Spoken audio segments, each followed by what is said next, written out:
तो दोस्तों, आज मैंने आप लोगों के लिए खौफनाक और सस्पेंस से भरी हुई कहानी लेकर आया हूं, वह भी family trip journey Assam to Gujarat by car के बारे में।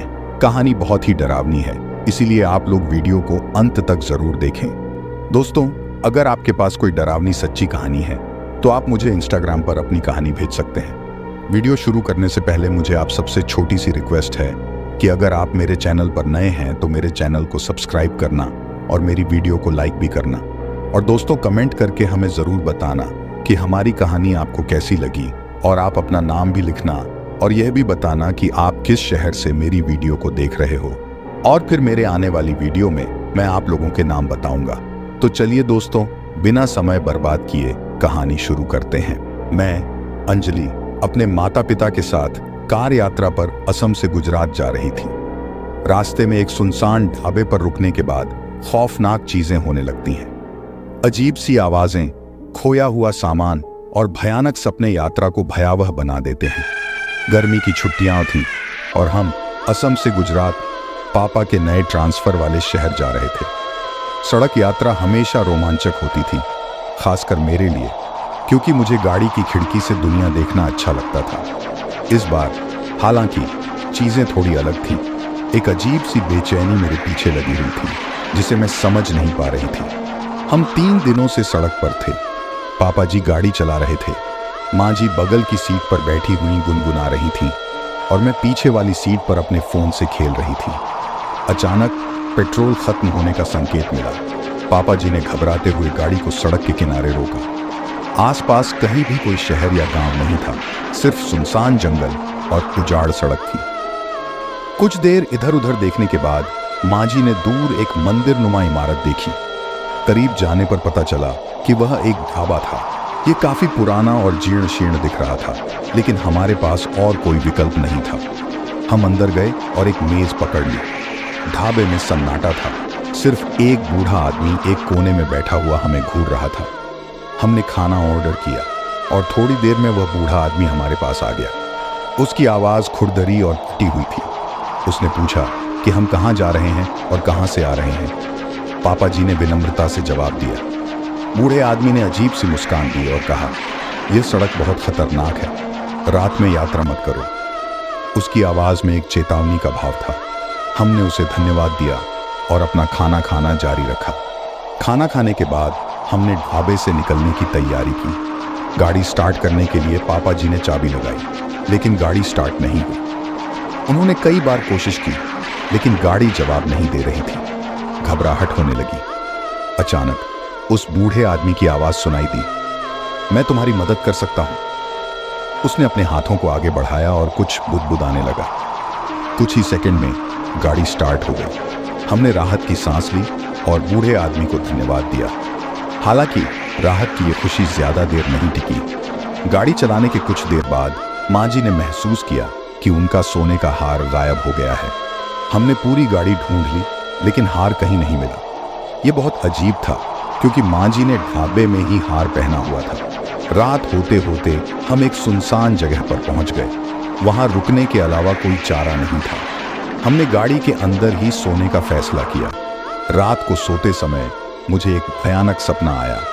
सपने में वही बूढ़ा आदमी मुझे गाड़ी चलाने के लिए कह रहा था और माँ जी का चीख निकल कर रह गई। मैं हड़बड़ा कर उठी। पसीने से मेरा पूरा बदन तरबतर था। आसमान में चांद की धुंधली रोशनी टूटती हुई शाखाओं के बीच से टिमटिमा रही थी। गाड़ी के अंदर एक अजीब सी सन्नाटा था। चारों तरफ सिर्फ जंगल की खामोशी और जंगली जानवरों की दूर की आवाजें गूंज रही थीं। माँ जी को जगाया तो उनकी आवाज थोड़ी सी घबराई हुई थी। उन्होंने भी बताया कि उन्हें भी एक भयानक सपना आया था। सपने में वह ढाबा और वह बूढ़ा आदमी था। बूढ़ा आदमी उनकी तरफ एक खौफनाक मुस्कान के साथ देख रहा था और उनके कानों में कुछ फुसफुसा रहा था, लेकिन वो समझ नहीं पा रही थी कि वो क्या कह रहा है। सुबह होते ही हमने गाड़ी को आगे बढ़ाने का फैसला किया। पापा जी ने गाड़ी स्टार्ट की, मगर गाड़ी फिर से वही जिद कर रही थी।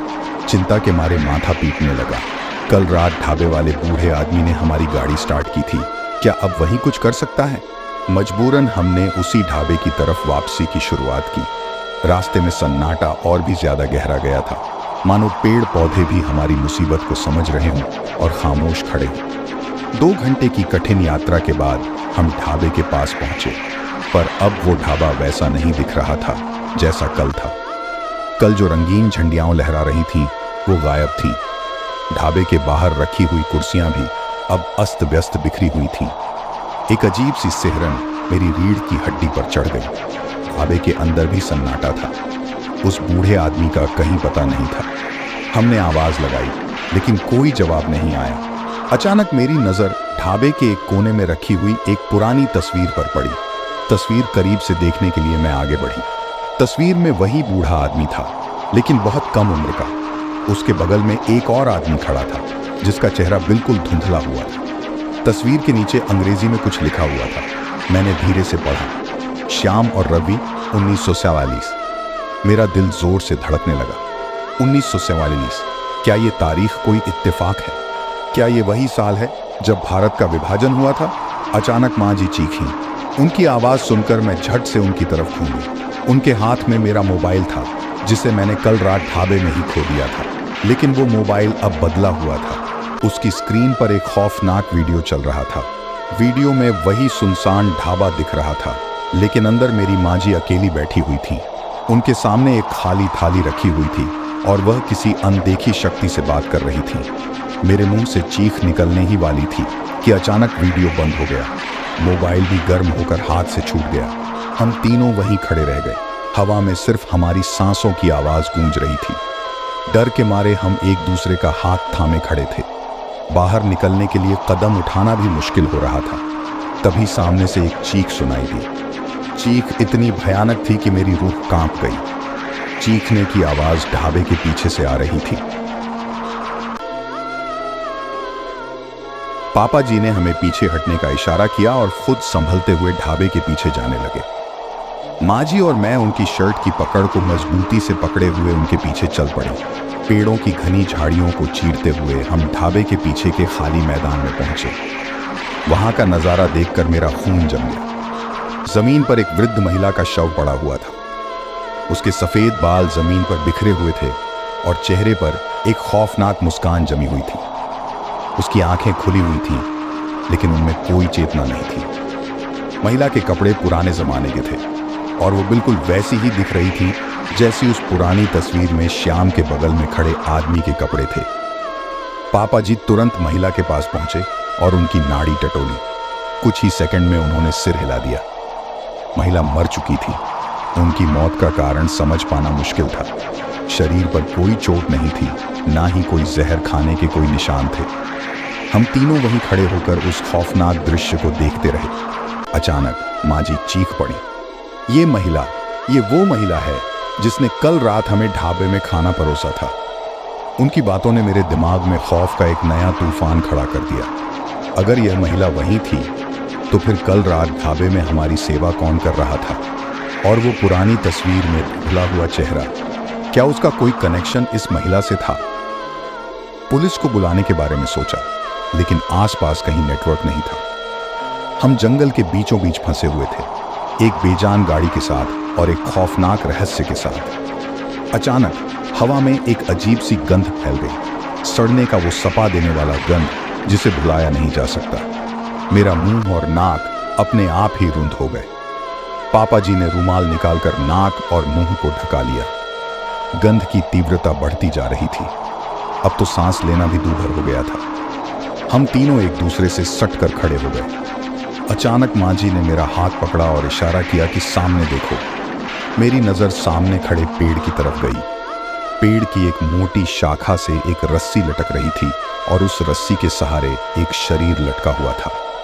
शरीर बूढ़े आदमी का था, वही ढाबे वाला बूढ़ा आदमी। उसकी आंखें खुली हुई थीं और चेहरे पर एक भयानक मुस्कान जमी हुई थी, बिल्कुल उसी तरह जैसी उस मृत महिला के चेहरे पर थी। मेरे पैरों तले जमीन खिसक गई। मेरा गला सूख चुका था, चीख भी नहीं निकल पा रही थी। पापा जी ने मेरा और माँ जी का हाथ मजबूत पकड़ रखा। हम तीनों वहीं खड़े होकर उस खौफनाक नज़ारे को देखते रहे। कुछ देर बाद हवा का रुख बदला और सड़ने की गंध धीरे धीरे कम होने लगी। हम तीनों सांस लेने लगे, लेकिन डर के मारे हमारा पूरा शरीर कांप रहा था। माँ जी तो बेहोशी की हालत में थी। पापा जी ने उन्हें सहारा दिया और एक पेड़ के नीचे लिटा दिया। अब क्या किया जाए ये समझ नहीं आ रहा था। डर और बेबसी के बीच हम जकड़े हुए थे। तभी अचानक दूर से एक गाड़ी की आवाज सुनाई दी। गाड़ी की आवाज सुनते ही मानो किसी मरुस्थल में पानी मिल गया हो। उम्मीद की एक किरण हमारे अंदर जगी। पापा जी ने तुरंत आवाज लगाना शुरू कर दिया। कुछ ही देर में एक पुरानी जीप हमारी तरफ आती हुई दिखाई दी। गाड़ी रुकने से पहले ही उसमें से एक लंबा चौड़ा आदमी निकलकर हमारी तरफ दौड़ पड़ा। आदमी के पास पहुंचने पर हमने राहत की सांस ली। वह कोई और नहीं बल्कि वही ट्रक ड्राइवर था जिससे हमने कल रास्ते में मुलाकात की थी। ट्रक ड्राइवर हमें देखकर काफी हैरान हुआ। हमने उसे सारी कहानी बताई। गाड़ी खराब होना, सुनसान ढाबा, मृत महिला और फांसी पर लटका हुआ बूढ़ा आदमी। ट्रक ड्राइवर हमारी बातें सुनकर सिर हिलाता रहा। उसकी आंखों में एक अजीब सी चमक थी। जब हमने ढाबे वाली महिला के बारे में बताया तो ट्रक ड्राइवर ने कहा, उस महिला को तो सालों पहले मार दिया गया था। इस इलाके में रहने वाले लोग कहते हैं कि उसकी आत्मा आज भी यहीं भटकती है। उसकी बातों से मेरे रोंगटे खड़े हो गए। क्या सचमुच वो महिला भूत थी? और वो बूढ़ा आदमी, क्या उसका भी कोई कनेक्शन उस आत्मा से था? ट्रक ड्राइवर ने बताया कि वो पास के ही एक गांव का रहने वाला है। उसने हमें अपने गांव चलने का सुझाव दिया। वहां हम रात रुक सकते थे और गाड़ी की मरम्मत भी करवा सकते थे। हमने बिना किसी हिचकिचाहट के उसकी बात मान ली। ट्रक ड्राइवर की जीप के पीछे पीछे हम जंगल से निकले। धीरे धीरे सूरज ढलने लगा और आसमान का रंग बदलने लगा। जैसे जैसे हम गांव के नजदीक पहुंच रहे थे वैसे वैसे हमारा डर कम होता जा रहा था। गांव में कुछ कच्चे घर और एक छोटा मंदिर दिखाई दिया। ट्रक ड्राइवर हमें गांव के मुखिया के घर ले गया। मुखिया जी एक बुजुर्ग व्यक्ति थे। हमने उन्हें सारी घटना बताई। मुखिया जी ने बड़ी गंभीरता से हमारी बातें सुनी। फिर उन्होंने बताया कि यह इलाका काफी पुराना है। यहाँ कभी एक छोटा सा राज्य हुआ करता था। 1947 में हुए विभाजन के दौरान यहाँ बहुत खून खराबा हुआ था। उन्होंने बताया कि जिस ढाबे पर हम रुके थे वो दरअसल पहले एक छोटा सा मंदिर हुआ करता था। विभाजन के दौरान इस मंदिर में रहने वाले पुजारी और उनकी पत्नी को मार दिया गया था। तभी से उनकी आत्माएं यहीं भटकती हैं। और वो बूढ़ा आदमी, मुख्य जी की बातें अधूरी रह गई। तभी सामने से एक महिला दौड़ती हुई आई। वह ट्रक ड्राइवर की बहन थी। उसने घबराते हुए बताया कि गांव में अचानक से एक अजीब सी बीमारी फैल गई है। कई लोग बीमार पड़ गए हैं। मुख्य जी ने हमें बताया कि शायद ये बीमारी उसी आत्मा का प्रकोप है। उन्होंने कहा कि गांव में एक तांत्रिक रहता है, वो शायद हमारी मदद कर सके। हमारे पास और कोई रास्ता नहीं था। हमने मुखिया जी से तांत्रिक के बारे में पूछा। उन्होंने बताया कि तांत्रिक गांव के बाहर जंगल में रहता है। रात के अंधेरे में उससे मिलना संभव नहीं है। हमें सुबह ही उसके पास जाना होगा। रात गांव के मुखिया के घर ही गुजारी। गांव में फैली बीमारी के बारे में सुनकर मेरा मन और भी बेचैन हो गया। क्या वो बीमारी हम तक भी तो नहीं पहुंचेगी? रात भर नींद नहीं आई। हर आहट पर मेरा दिल जोर से धा सुबह होते ही गांव के मुखिया के घर से निकलकर हम ट्रक ड्राइवर की जीप में बैठ गए। ट्रक ड्राइवर ने रास्ता बताया। जंगल के घने पेड़ों के बीच से एक संकरी सी कच्ची सड़क निकलती थी। सड़क के दोनों तरफ ऊंचे ऊंचे पेड़ खड़े थे, मानो राह भटकाने के लिए खड़े हो। कुछ देर चलने के बाद सड़क खत्म हो गई। ट्रक ड्राइवर ने जीप को रास्ते के किनारे खड़ा किया और बताया कि यहीं से हमें पैदल चलना होगा। जंगल के अंदर करीब आधा किलोमीटर दूर एक छोटी सी झोपड़ी दिखाई दे रही थी। वही तांत्रिक का ठिकाना था। हवा में एक अजीब सी सन्नाटा थी। पेड़ों की पत्तियों की सरसराहट भी सुनाई नहीं दे रही थी, मानो पूरा जंगल हमारी सांस लेने की आवाज सुनने के लिए खामोश खड़ा हो। माँ जी और मैं पापा जी का हाथ पकड़कर उनकी पीठ के पीछे चल रही थीं। कुछ देर बाद हम झोपड़ी के पास पहुंच गए। झोपड़ी बहुत ही जर्जर हालत में थी। उसकी खपरेल की छत टूटी हुई थी और दीवारें मिट्टी की बनी हुई थीं। झोपड़ी के बाहर एक बूढ़ा आदमी बैठा हुआ था। उसकी लंबी दाढ़ी और सफेद बाल उसे एक भयानक रूप दे रहे थे। ट्रक ड्राइवर ने तांत्रिक को हमारी सारी परेशानी बताई। तांत्रिक हमारी बातें ध्यान से सुनता रहा। फिर उसने धीमी आवाज में कहा, जो कुछ तुमने देखा है वो सब इस इलाके के भूतकाल का साया है। विभाजन के दौरान मारे गए लोगों की आत्माएं यहीं अटकी हुई हैं और वो बूढ़ा आदमी। तांत्रिक की बातें अधूरी रह गईं। अचानक उसकी आंखें फैल गईं और उसने जोर से चिल्लाना शुरू कर दिया। हम तीनों घबराकर पीछे हट गए। तांत्रिक जमीन पर गिर गया और उसके मुंह से अजीब सी आवाजें निकलने लगी। कुछ ही सेकंड में झोपड़ी के अंदर से एक काला धुआं निकलने लगा। धुआं तेजी से हमारे चारों तरफ फैल गया। हम सांस लेने के लिए हांफने लगे। आंखों में जलन होने लगी और गले में खराश होने लगी। अचानक माँ जी चीख उठी। उन्होंने मेरा हाथ पकड़ा और इशारा किया कि सामने देखो। मैंने सामने देखा तो ट्रक ड्राइवर गायब हो चुका था। उसकी जगह पर एक लंबा चौड़ा काला साया खड़ा था। उसका चेहरा साफ दिखाई नहीं दे रहा था, लेकिन उसकी लाल चमकती आंखें भयानक लग रही थीं। मेरे पैरों तले जमीन खिसक गई। डर के मारे मैं चीख भी नहीं निकाल पा रही थी। पापा जी ने हमें पीछे हटने का इशारा किया और खुद तांत्रिक के पास पहुंचे। काला साया भी पापा जी की तरफ बढ़ने लगा। तभी अचानक एक तेज रोशनी चारों तरफ फैल गई। रोशनी इतनी तेज थी कि हम कुछ देर के लिए अंधे हो गए। जब रोशनी कम हुई तो हमने देखा कि काला साया गायब हो चुका था। तांत्रिक जमीन पर बेहोश पड़ा हुआ था और ट्रक ड्राइवर वापस आ गया था। ट्रक ड्राइवर ने बताया कि उसे नहीं पता कि क्या हुआ। अचानक उसे लगा कि कोई उसे खींच रहा है, लेकिन जैसे ही वो झोपड़ी के बाहर आया उसे तेज रोशनी दिखाई दी और फिर वो वापस होश में आया। हम तांत्रिक को होश में लाने की कोशिश करने लगे। थोड़ी देर बाद उसकी आंखें खुली। तांत्रिक की आंखें खुल तो गईं, लेकिन वह बेहोशी की हालत में बड़बड़ा रहा था। उसके बड़बड़ाहट से कुछ शब्द स्पष्ट रूप से सुनाई दे रहे थे। वह आ रहा है, वह रोक नहीं सकता, हम सब मिट जाएंगे। उसकी बातों ने हमारे दिलों में दहशत पैदा कर दी। वह कौन था और हमें किस चीज से बचाना चाहता था तांत्रिक? ट्रक ड्राइवर ने सुझाव दिया कि फिलहाल हमें गांव वापस लौटना चाहिए। तांत्रिक को भी इलाज की जरूरत थी। गांव लौटने पर पता चला कि बीमारी और फैल चुकी थी। कई ग्रामीण गंभीर रूप से बीमार थे। गांव में मातम छाया हुआ था। मुखिया जी ने बताया कि गांव के वैद्य को बुलाया गया है, लेकिन उसकी दवाइयां भी कोई खास असर नहीं कर पा रही। हमारी गाड़ी की मरम्मत भी हो चुकी थी। ट्रक ड्राइवर हमें रात को ही गांव से निकलने का सुझाव दे रहा था। उसका कहना था कि इस भयावह माहौल में रुकना हमारे लिए खतरनाक हो सकता है, लेकिन जाने से पहले हमें तांत्रिक से बात करनी थी। शायद वह हमें कोई रास्ता बता सके। शाम हो चुकी थी। हम तांत्रिक की झोपड़ी पर वापस गए। इस बार वहां तांत्रिक नहीं था। उसकी झोपड़ी भी खाली पड़ी थी। इतनी जल्दी तांत्रिक कहां चला गया? क्या वह भी बीमारी की चपेट में आ गया था, या फिर कहीं उसे भी उस काले साए ने अपना शिकार बना लिया था?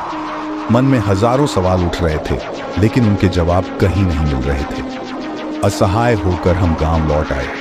रात होने वाली थी। गांव में अजीब सी सन्नाटा छा गई थी। बीमार लोगों की कराहने की आवाजें ही सुनाई दे रही थी। अचानक गांव के मंदिर की घंटी बजने लगी। घंटी की आवाज तेज और भयानक थी, मानो किसी आत्मा को तड़पाया जा रहा हो। गांव के लोग दहशत में अपने घरों से बाहर निकल आए। फिर अजीब सी चीखें सुनाई देने लगी। चीखें सुनकर मेरा खून जम गया। वो चीखें इंसानों की नहीं लग रही थी, मानो कोई जंगली जानवर चीख रहा हो। चीखें मंदिर की तरफ से आ रही थीं। गांव के कुछ लोग मंदिर की तरफ दौड़ पड़े। हम भी उनके पीछे भागे। मंदिर का दरवाजा खुला हुआ था। अंदर का नजारा देखकर हमारी रूह कांप गई। मंदिर के फर्श पर गांव का वैद्य मृत पड़ा हुआ था। उसका शरीर बुरी तरह से क्षत विक्षत था। उसके पास ही एक काला साया खड़ा था, जिसकी आंखें खून की तरह लाल थीं। हम चीखने ही वाले थे कि तभी बिजली कड़कने की आवाज आई और आसमान में तेज रोशनी चमक उठी। काला साया अचानक से गायब हो गया। उसकी जगह पर एक धुंधला सा मानव आकृति नजर आई। वह आकृति धीरे धीरे स्पष्ट होती जा रही थी। कुछ ही सेकंड में हम देख पाए कि वह वही ढाबे वाला बूढ़ा आदमी था, लेकिन अब उसका चेहरा क्रोध से तमतमाया हुआ था। बूढ़े आदमी ने एक भयानक आवाज में कहा, तुम लोग मेरी शांति भंग करने आए हो, अब तुम सबको भुगतना पड़ेगा। उसकी आवाज पूरे गांव में गूंजने लगी। गांव के लोग घबराकर इधर उधर भागने लगे। हम तीनों जड़ होकर खड़े थे। हिलने जुलने की ताकत डर का ऐसा ताला हमारे दिमागों पर जड़ चुका था कि हिलना डुलना तो दूर, सांस लेना भी मुश्किल हो रहा था।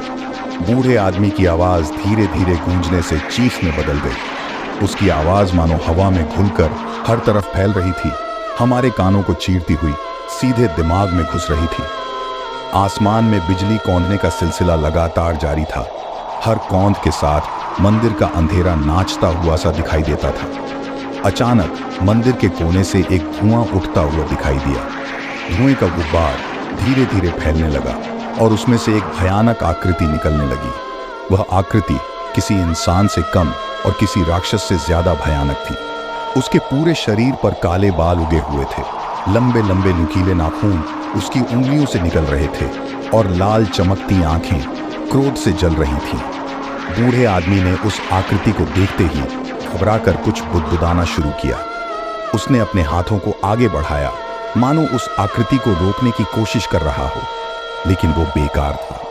राक्षसी आकृति तेजी से बूढ़े आदमी की तरफ बढ़ी और अपने नुकीले नाखूनों से उसका गला दबा दिया। बूढ़े आदमी की चीखें गूंज उठीं।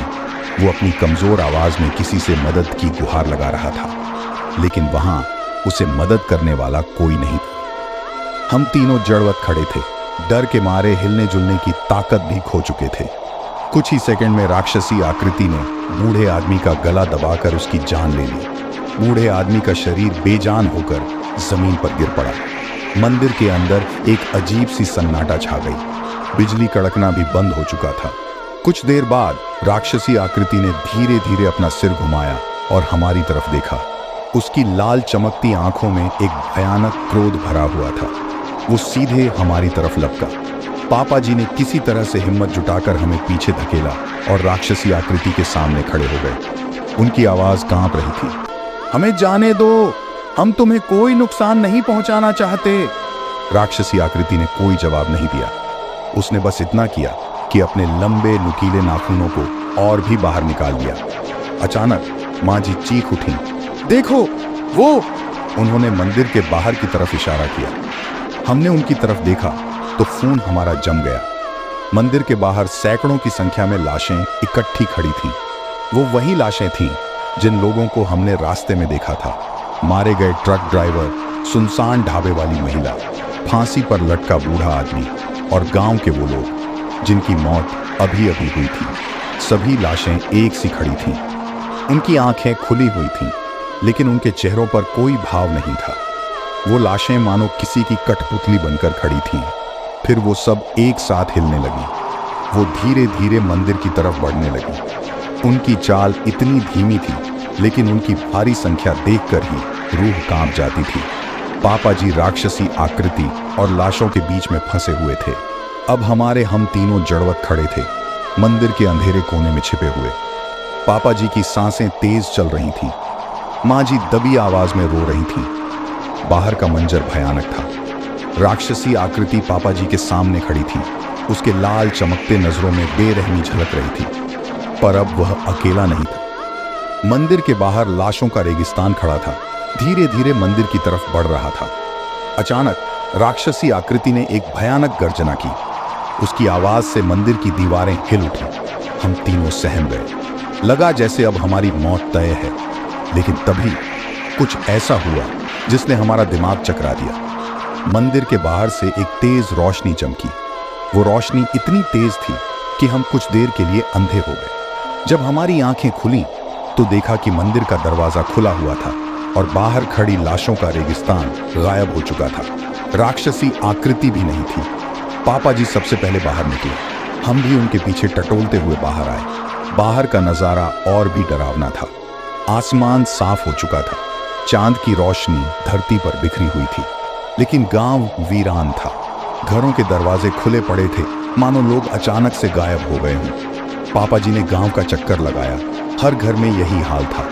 एक भी आदमी नहीं मिला। सिर्फ सन्नाटा था और एक अजीब सी गंध, सड्डन की गंध।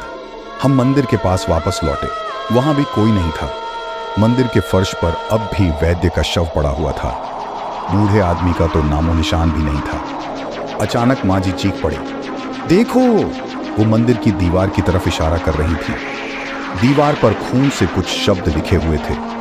वो शब्द इतने पुराने थे कि उनको पढ़ना मुश्किल था, लेकिन उनकी आखिरी लाइन साफ साफ पढ़ी जा सकती थी, वह अब तक आया नहीं है। उन खून के लिखे हुए शब्दों ने हमारे दिलों में एक नया डर पैदा कर दिया। वह कौन था जो अभी आया नहीं था, और जब वो आएगा तो क्या होगा? हम मंदिर से बाहर निकले और अपनी गाड़ी की तरफ बढ़े। गाड़ी वहीं खड़ी थी, लेकिन उसकी हालत पहले से भी खराब हो चुकी थी। गाड़ी के टायर पंक्चर हो चुके थे और बोनट बुरी तरह से कुचला हुआ था। अब हम क्या करें, कुछ समझ नहीं आ रहा था। गांव वीरान था, फोन का कोई नेटवर्क नहीं था और गाड़ी भी खराब थी। हम जंगल के बीचों बीच फंसे हुए थे, भूखे, प्यासे और डरे हुए। तभी दूर से हमें किसी जानवर के दहाड़ने की आवाज सुनाई दी। आवाज इतनी करीब से आ रही थी कि हम तीनों सहम गए। पेड़ों के पीछे से दो चमकती हुई आंखें दिखाई दी। एक जंगली जानवर जंगल से बाहर निकल रहा था। डर के मारे हम एक दूसरे से सट गए। हम जानते थे कि जंगली जानवरों से हमारा बच पाना लगभग असंभव है, लेकिन तभी कुछ और हुआ। जंगल से निकलने वाले जानवर के सामने अचानक एक काला साया खड़ा हो गया। वो वही काला साया था जिसे हमने पहले तांत्रिक की झोपड़ी के पास देखा था। काला साया और जंगली जानवर कुछ देर तक एक जंगल से निकलने वाले जानवर के सामने खड़ा काला साया एक भयानक गर्जना करता हुआ उस पर झपटा। जंगली जानवर भी कम हिम्मत वाला नहीं था। उसने जोर से दहाड़ा और काले साए से लड़ने के लिए तैयार हो गया। कुछ ही सेकंड में जंगल के बीच एक खौफनाक लड़ाई छिड़ गई। हम तीनों दूर खड़े होकर उस भयानक लड़ाई को देख रहे थे। काला साया अंधेरे की तरह घना था। उसकी आंखें लाल चमकती हुई थी और उसके नाखून नुकीले पंजे की तरह निकले हुए थे। जंगली जानवर विशाल था। उसकी दहाड़ से जंगल कांप उठा। कुछ देर की लड़ाई के बाद जंगली जानवर कमजोर पड़ने लगा। काले साए ने उसे जमीन पर पटक दिया और उसके गले को अपने नुकीले नाखूनों से दबा दिया। जंगली जानवर की चीखें पूरे जंगल में गूंजने लगी। कुछ ही सेकंड में उसकी चीखें खामोश हो गईं। काला साया जंगली जानवर के शव को जमीन पर फेंककर हमारी तरफ मुड़ा। उसकी खौफनाक आंखें हम पर गड़ी थीं। हम हिलने जुलने की भी हिम्मत नहीं जुटा पा रहे थे। लगा जैसे अब हमारी बारी है, लेकिन तभी काले साए ने एक अजीब सी हरकत की। वह जमीन पर झुका और मृत जंगली जानवर के खून को सूंघने लगा। कुछ ही सेकंड में उसका रूप बदलने लगा। धीरे धीरे वो काला साया छोटा होता गया और उसकी जगह एक लंबा चौड़ा इंसान खड़ा हो गया। वह इंसान बिल्कुल नंगा था। उसका शरीर मिट्टी से सना हुआ था और उसकी आंखें लाल थीं। वह जंगली जानवर के मांस को अपने नाखूनों से फाड़ने लगा और कच्चा ही खाना शुरू कर दिया। उस खौफनाक नज़ारे को देखकर मेरा जी मिचलाने लगा। मैं मुंह दबाकर एक पेड़ के पीछे छिप गई। पापा जी और माँ जी भी पेड़ के पीछे छिपकर उस खौफनाक मंजर को देख रहे थे। कुछ देर बाद वह जंगली इंसान मांस खाना बंद करके हमारी तरफ मुड़ा। उसकी नजरें सीधे हम पर थीं। उसके चेहरे पर एक भयानक मुस्कान थी। वह धीरे धीरे हमारी तरफ बढ़ने लगा। उसके हर कदम के साथ जमीन कांपती हुई लग रही थी। हमारी सांसें थम गई थीं। लगा जैसे अब हमारी मौत निश्चित है। तभी उस जंगली इंसान के सामने अचानक एक सफेद रोशनी चमकी। वो रोशनी इतनी तेज थी कि हम कुछ देर के लिए अंधे हो गए। जब हमारी आंखें खुली तो देखा कि जंगली इंसान गायब हो चुका था। उसकी जगह पर एक बूढ़ा फकीर खड़ा था। फकीर के सफेद बाल जमीन तक छू रहे थे। उसके हाथ में एक लंबी सी लाठी थी। उसके चेहरे पर एक शांत भाव था। फकीर ने हमें पेड़ के पीछे से निकलने का इशारा किया। हम तीनों डरते हुए फकीर के सामने खड़े हो गए। फकीर ने धीमी आवाज में पूछा, तुम लोग इस भयानक जगह पर कैसे आए? पापा जी ने उसे पूरी कहानी बताई। गाड़ी खराब होना, सुनसान ढाबा, मृत महिला और फांसी पर लटका हुआ बूढ़ा आदमी, गांव में फैली बीमारी, तांत्रिक और राक्षसी आकृति।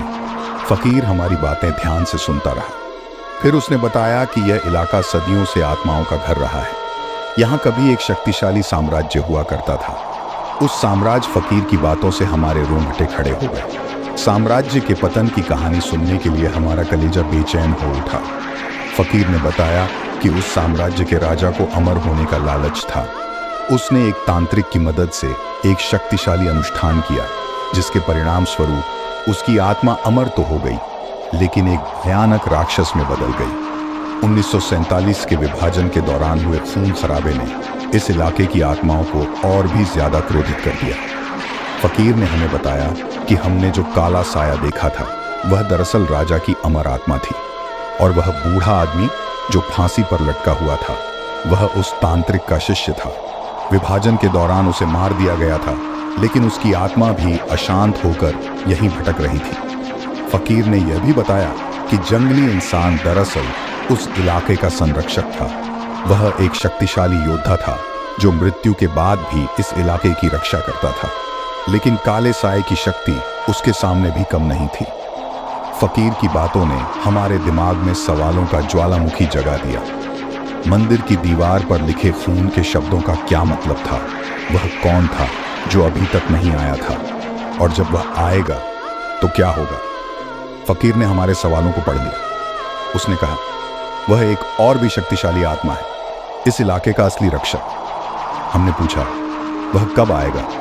फकीर ने सिर हिलाते हुए कहा, पता नहीं, लेकिन अगर वह नहीं आया तो काला साया पूरे इलाके को तबाह कर देगा। फकीर की बातों ने हमारे दिलों में खौफ भर दिया। हम इस भयानक जगह से निकलना चाहते थे, लेकिन हमारी गाड़ी खराब थी और गांव भी वीरान हो चुका था। फकीर ने हमें बताया कि हमारे पास जंगल से निकलकर दूसरे गांव तक पहुंचने के अलावा कोई रास्ता नहीं है। रास्ते में खतरे जरूर होंगे, लेकिन वह खुद हमारी रक्षा करेगा। हम जानते थे कि जंगल से निकलना खतरनाक होगा, लेकिन इस भयानक जगह पर रुकना और भी खतरनाक था। इसलिए हमने फकीर के साथ जाने का फैसला किया। फकीर ने हमें जंगल से निकलने का रास्ता बताया। उसने हमें यह भी बताया कि जंगल में कौन कौन से खतरे हो सकते हैं और उनसे कैसे बचा जा सकता है। हमने अपनी गाड़ी को छोड़ दिया और फकीर के पीछे चलना शुरू किया। जंगल घना था और अंधेरा भी हो चुका था। पेड़ों की शाखाएं हमारे ऊपर फैली हुई थीं, मानो हमें जकड़ने के लिए तैयार हो। जंगल से अजीब सी आवाजें आ रही थीं, जानवरों के दहाड़ने की आवाज, पत्तों के सरसराहट की आवाज और अज्ञात जीवों की चीखें। हर आवाज हमारे दिलों में दहशत पैदा कर रही थी। हम फकीर के पीछे चिपके हुए चल रहे थे। कुछ ही देर बाद हमने सामने आंखों की चमक देखी, जंगली जानवर। लेकिन इससे पहले कि हम कुछ सोच पाते, फकीर ने एक मंत्र का जाप किया। उसकी आवाज पूरे जंगल में गूंजने लगी। आंखों की चमक गायब हो गई। जंगली जानवर शायद डरकर भाग गया था। फकीर का मंत्र जंगल में गूंजता रहा और हम रात भर उसी तरह अंधेरे और खतरों से घिरे हुए चलते रहे। जंगल की हर आहट, हर सरसराहट हमारे कानों में खौफनाक संगीत बनकर बज रही थी। थकान और डर से हमारा बुरा हाल था, लेकिन फकीर हमें रुकने नहीं देता था। वो कहता था, रात के समय जंगल में रुकना बहुत खतरनाक है। सुबह होते होते हम एक नदी के किनारे पहुंच गए। नदी का पानी साफ और ठंडा था। हमने थोड़ा पानी पीकर अपनी प्यास बुझाई और थोड़ा आराम किया। फकीर ने हमें बताया कि इस नदी को पार करने के बाद हम जंगल से बाहर निकल जाएंगे। लेकिन नदी पार करना आसान नहीं था। नदी का बहाव तेज था और कोई नाव भी नहीं दिख रही थी। फकीर ने हमें बताया कि वह एक जादुई तौर तरीक से हमें नदी पार करा देगा। हम उसकी बातों पर विश्वास करने के अलावा कोई विकल्प नहीं रखते थे। फकीर ने कुछ अजीब से शब्दों का जाप करना शुरू किया। उसके हाथों से एक हल्की सी नीली रोशनी निकली। वो रोशनी नदी के पानी पर फैलने लगी। कुछ ही सेकंड में नदी के बीचों बीच एक पत्थरों का पुल बन गया। हम फकीर के पीछे चलकर उस पत्थरों के पुल से नदी पार करने लगे। लेकिन पुल पार करते समय मांझी का पैर फिसल गया और वह नदी में गिरने वाली थी। तभी फकीर ने तेजी से उनका हाथ पकड़ लिया और उन्हें संभाल लिया। उस खौफनाक पल में भी फकीर का चेहरा शांत था। उसने मांझी को आश्वासन दिया कि अब वो सुरक्षित हैं। हम पुल पार करके नदी के दूसरी तरफ पहुंच गए। पत्थरों का पुल गायब हो गया और नदी का बहाव पहले जैसा तेज हो गया। नदी पार करने के बाद जंगल थोड़ा कम घना हो गया। पेड़ों के बीच अब थोड़ी दूरी नजर आ रही थी। हम उम्मीद से भर गए, शायद जल्द ही हम जंगल से निकल जाएंगे। लेकिन तभी हमने सामने कुछ अजीब सा देखा। पेड़ों के बीच एक टूटा फूटा मंदिर खड़ा हुआ था। मंदिर की हालत इतनी खराब थी कि लगता था वह कभी भी ढह सकता है। मंदिर के बाहर की जमीन पर सैकड़ों की संख्या में कंकाल बिखरे हुए थे। हमारे पैरों तले जमीन खिसक गई। इतने सारे कंकाल कहां से आए? क्या इस जंगल में कोई कब्रिस्तान था? फकीर ने हमें बताया कि यह मंदिर उस साम्राज्य का अवशेष है जिसके बारे में उसने हमें बताया था। विभाजन के दौरान हुए खून खराबे में इस मंदिर के पुजारी और आसपास के ग्रामीणों को मार दिया गया था। उनकी लाशों को यहीं फेंक दिया गया था। हवा में हड्डियों की गंध फैली हुई थी। हम मंदिर के पास जाना नहीं चाहते थे, लेकिन फकीर ने हमें बताया कि शायद मंदिर के अंदर कोई रास्ता हो सकता है जो हमें जंगल से बाहर निकाल सकता है। हम डरते हुए मंदिर के अंदर गए। मंदिर के अंदर का नज़ारा और भी भयानक था। मूर्तियां टूटी हुई थीं, दीवारें काली पड़ी हुई थीं और हर तरफ अंधेरा छाया हुआ था। फकीर ने अपनी लाठी से जमीन पर धीरे धीरे रोशनी पैदा की। हम मंदिर के अंदर घूमते रहे, लेकिन कोई रास्ता नहीं मिला। अचानक माँ जी चीख उठी। उन्होंने दीवार पर लिखे हुए कुछ शब्दों को इशारा किया।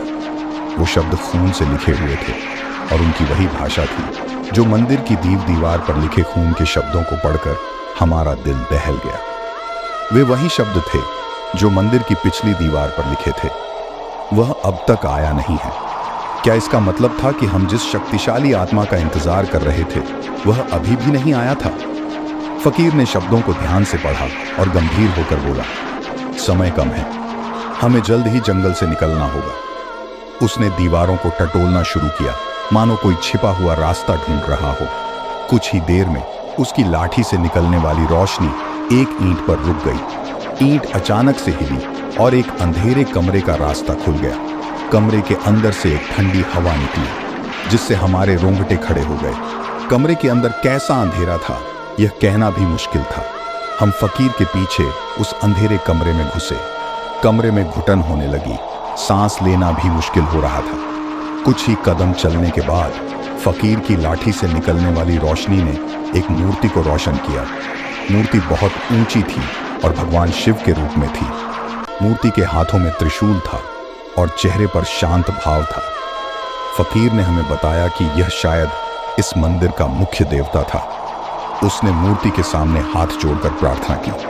कुछ देर प्रार्थना करने के बाद उसने हमें बताया कि यह कमरा वास्तव में एक सुरंग का रास्ता है जो जंगल के बाहर किसी सुरक्षित स्थान पर जाता है। हम उम्मीद से भर गए, शायद अब हम इस भयानक जगह से वाकई बच पाएंगे। फकीर ने सुरंग में चलना शुरू किया। सुरंग बहुत ही संकरी और घुटन देने वाली थी। हम घुटन सहते हुए फकीर के पीछे चलते रहे। कितनी देर चले हमें पता नहीं चला, लेकिन अचानक से सुरंग चौड़ी हो गई और हवा आनी शुरू हो गई। कुछ ही देर में हम सुरंग के बाहर निकल आए। सुरंग के बाहर का नज़ारा बिल्कुल अलग था। सूरज निकल चुका था और खेतों में हरी फसलें लहरा रही थीं। दूर गांव के घरों का धुआं उठता हुआ दिख रहा था। हम खुशी से झूम उठे। हम आखिरकार उस भयानक जंगल से निकल आए थे। फकीर ने हमें बताया कि हम अब एक सुरक्षित गांव में हैं। हमने उसे धन्यवाद दिया और गांव की तरफ चलने लगे। गांव के लोग हमें देखकर हैरान हो गए। हमने उन्हें पूरी कहानी सुनाई। गांव के मुखिया ने हमें बताया कि उन्होंने भी सुना था कि जंगल में अजीब अजीब घटनाएं होती हैं, लेकिन उन्हें यह नहीं पता था कि वहां एक पूरा साम्राज्य का रहस्य दफन है। हम कुछ दिन उस गांव में रुके। गांव के लोगों ने हमारा बहुत ख्याल रखा। कुछ दिन बाद हमने वापस अपने शहर जाने का फैसला किया। गांव के मुखिया ने हमें एक गाड़ी दिलाई और रास्ते में किसी तरह की परेशानी न हो, इसके लिए उन्होंने अपने कुछ आदमियों को भी साथ भेजा। हम शहर वापस आ गए। हमारे साथ जो कुछ भी हुआ था वह एक बुरे सपने जैसा लग रहा था, लेकिन हम जानते थे कि वह सपना नहीं, हकीकत थी। हमने ऐसी चीजें देखी थी जिन पर कभी यकीन नहीं करते थे। हालांकि हम डर से पूरी तरह से उबर नहीं पाए थे, लेकिन फिर भी हम राहत महसूस कर रहे थे। हम अपने परिवार के पास वापस आ गए थे और अब सुरक्षित थे। कुछ समय बाद हमने अखबार में पढ़ा कि उस जंगल आग लग गई है। तो मुझे उम्मीद है कि आपको वीडियो पसंद आएगा और कृपया मेरे चैनल को सब्सक्राइब करें और वीडियो को लाइक करें। अगले वीडियो में मिलते हैं, तब तक के लिए अलविदा।